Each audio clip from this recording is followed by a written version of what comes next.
Bonjour à tous, c'est Quentin de la chaîne Défense Offensive. Aujourd'hui, je vais revenir avec vous sur un livre qui s'intitule L'obsolescence de l'homme, qui a été écrit par un écrivain allemand Gunther Anders, et je vais en lire un extrait. Page 122.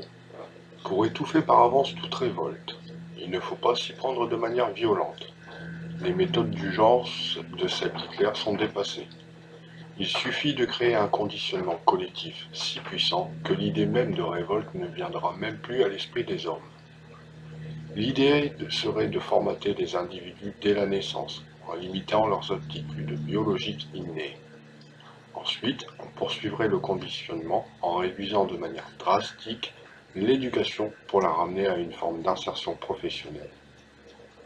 Un individu inculte n'a qu'un horizon de pensée limité et, plus sa pensée est bornée à des préoccupations médiocres, moins il peut se révolter. Il faut faire en sorte que l'accès au savoir devienne de plus en plus difficile et élitiste, que le fossé se creuse entre les peuples et la science, que l'information destinée au grand public soit anesthésiée de tout contenu à caractère subversif. Surtout pas de philosophie.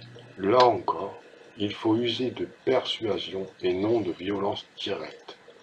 On diffusera massivement, via la télévision, des divertissements flattant toujours l'émotionnel ou l'instinctif.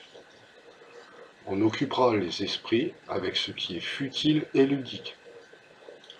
Il est bon, dans un bavardage et une musique incessante, d'empêcher l'esprit de penser. On mettra la sexualité au premier rang des intérêts humains, comme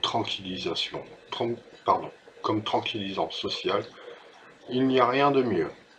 En général, on fera en sorte de bannir le sérieux de l'existence, de tourner en dérision tout ce qui a une valeur élevée, d'entretenir une constante apologie de la légèreté, de sorte que l'euphorie de la publicité devienne le standard du bonheur humain et le modèle de la liberté.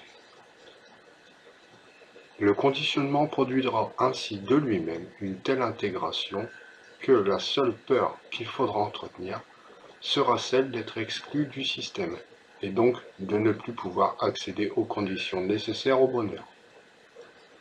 L'homme de masse, ainsi produit, doit être traité comme ce qu'il est, un veau. Vous avez bien entendu, un veau. Et il doit être surveillé comme doit être surveillé un troupeau. Tout ce qui permet d'endormir sa lucidité est bon socialement. Ce qui menacerait de l'éveiller doit être ridiculisé, étouffé, combattu.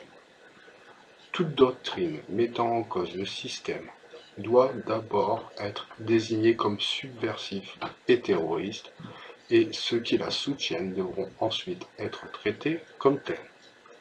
On observe cependant qu'il est très facile de corrompre un individu subversif.